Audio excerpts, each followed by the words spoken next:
Hey guys, welcome back to SunshinehazeCo. I'm AUJHA. I wanted to come in here and give you guys a little quick rundown of the new moon that we just had, which was yesterday. It was a new moon in Gemini, okay? I sound nasally and very hoarse, but that allergy season is here, and I have really bad seasonal allergies. I didn't take any allergy medicine today just because I don't like taking medicine. Anyways, so bear with me. We just had the new moon in Gemini. We are out of eclipse season. Thank you.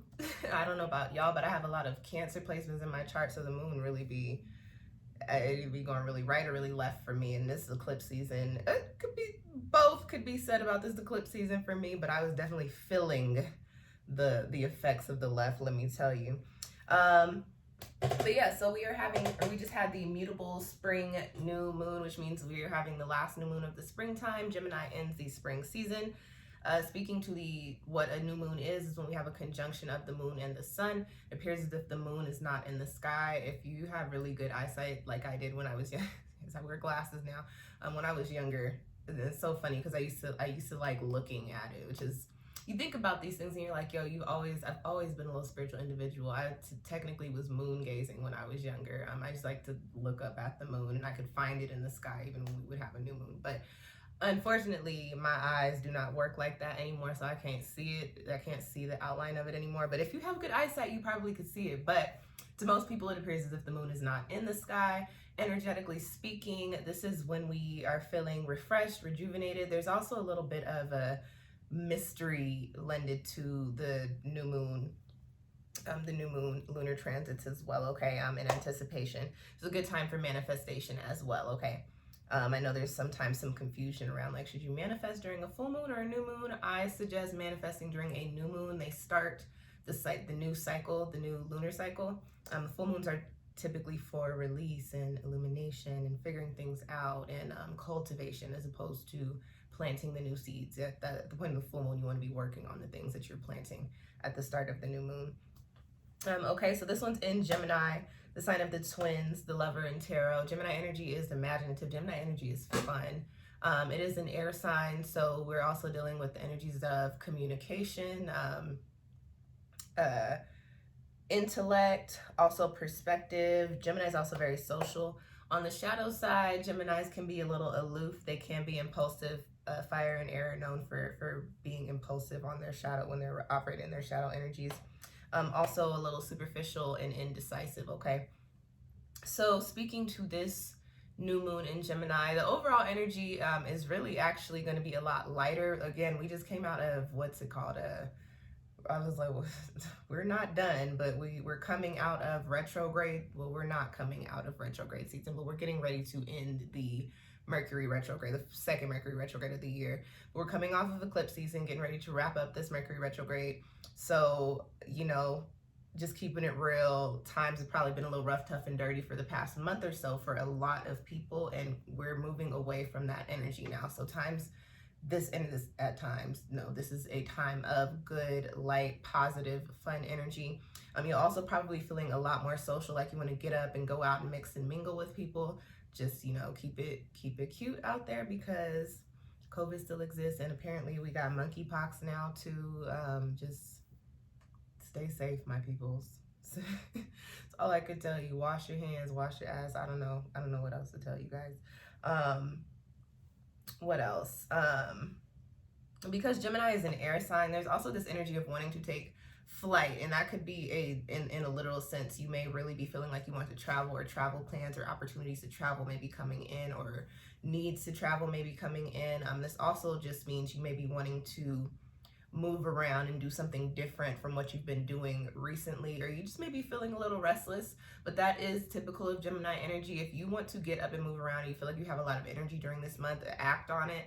We are coming out of the Mercury retrograde, so you don't have to be so scared about making moves and doing things. This is actually a really good time to start new projects, new endeavors, come up with new ideas. Also a time in which you'll be looking at the ways or the things that you have manifested for yourself and the ways in which you are approaching them. Because Gemini is an adaptable energy, it's an air sign, you'll probably be coming up with some new ways to get to success as far as those things are concerned, okay? there aren't really any aspects being made to this moon, but we've got a couple of astrological things happening at the time of the new moon. So I did want to speak to those. And the first that I want to speak to is I want to call it a quasi square, which actually no, I'm not going to, because I think that's actually something in astrology. This is going to be it's not a real square, but because we have Mercury stationing direct on the 3rd and Saturn going into retrograde on the 4th, these two energies form this aspect. It stays within around 1 degree. It's a little bit over 1 degree, but less than 2. So we're going to say Mercury square Saturn, okay? Which is a little bit of a restrictive energy. And this is fairly typical of retrogrades, at least I've noticed in my personal life. As soon as you know, and it's almost like Murphy's Law, but as soon as you know that the retrograde is coming to an end, and as far as it coming to an end, it's always like something else pops up, and this is a very retrograde-ish energy between Mercury and Saturn. You've got these energies of communication, and you've also got these restrictive energies of Saturn, and Saturn is the planet of karma as well. So just be mindful. There may be a little bit of confusion, a little bit of indecisiveness happening as well. What else do I have here written for this aspect? And I did speak about restrictiveness. So you may be feeling like, okay, I could finally get my gears going with this Gemini new moon energy, but then you might still feel a little restrictive. You will restricted.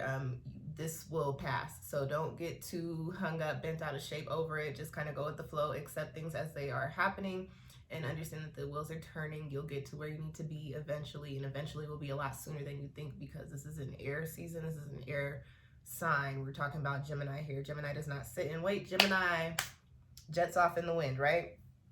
With Mercury and Saturn, I did mention that Saturn is karmic. So there's also this energy of, and again, speaking to the eclipse and the retrograde, karma returning around this time. So if you were moving funny over the past month or so, or even before then, or if you've been doing a lot of work or putting a lot of effort or energy out there and you haven't seen a return on it, you can definitely expect to see your return on these situations popping up over the next month or so, okay? And you can be on either side of that. So I hope you were out here moving right, so to speak. Let's talk a little bit about the numerology. This moon happened in 9 degrees, and it happened on a 5-day numerically. Let me just make sure that's right. Yesterday was what, the 30th? 9 plus 5 is 14. 1 plus 4 is 5. Okay, yeah, it happened on a 5-day in 9 degrees. So just speaking generally, you've got the energies of ascension and change.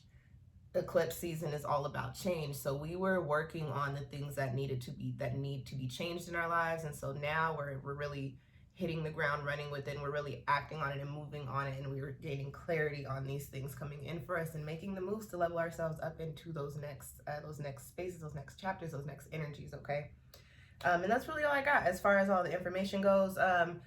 New moon rituals. It is best to do your new moon rituals if you can when the moon is in the sign of whatever is going on at that time. So it would be best if you could have done your new moon rituals while the moon was in Gemini, right? However, if you are human and have a life, you cannot always stop, or you don't always remember. So if you can't get it done then, try to do it within the shadow period. So within like 3 to 4 days prior to, or 3 to 4 days leading up to. I'm going to literally do mine after I finish this video. Now if you end up getting past that point, then you're going to want to start working in, okay, where is the moon at in its cycle now? What sign is the moon in now? And you want to incorporate those energies into your new moon rituals, okay? And if you watch my videos, you know I don't do extensive, extravagant rituals. I have a new moon journal. This is a journal that I only write new moon intentions and nothing else goes in there. I don't use it for scrap paper. I don't write phone numbers or notes in it. I do not rip paper out of it. It's almost like a second Bible for me.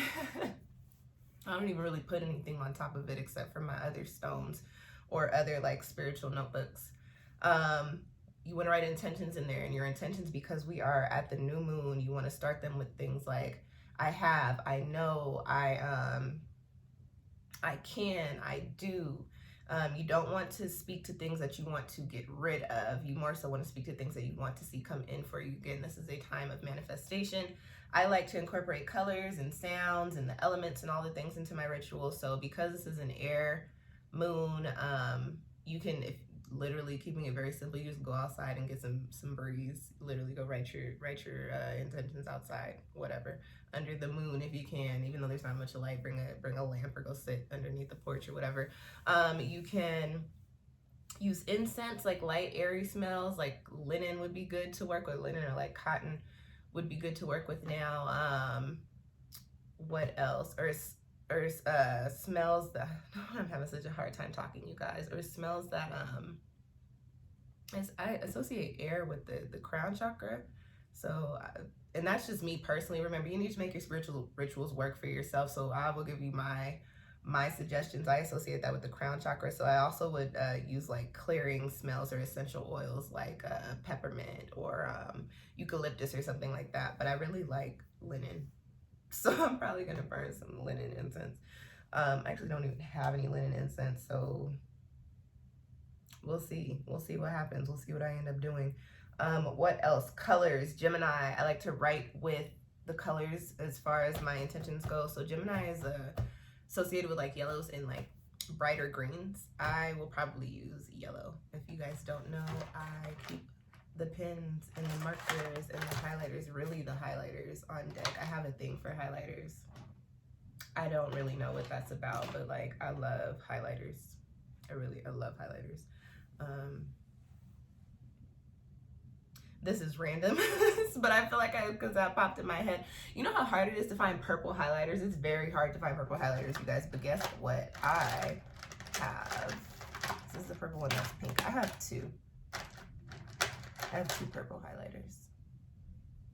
I've got several yellow and orange, which is ridiculous to me because who wants all those orange and yellow highlighters? Anyways, it's really hard to find purple highlighters. So like if you find purple highlighters, tell me where you're finding them, especially if you find them in a pack that's not full of like 50 highlighters, because that's the other thing. Every time I find a purple highlighter, it's in a pack full of too many highlighters, and I'm like, I just need purple or green. Green is hard to find too for whatever reason. Anyways, to bring it back.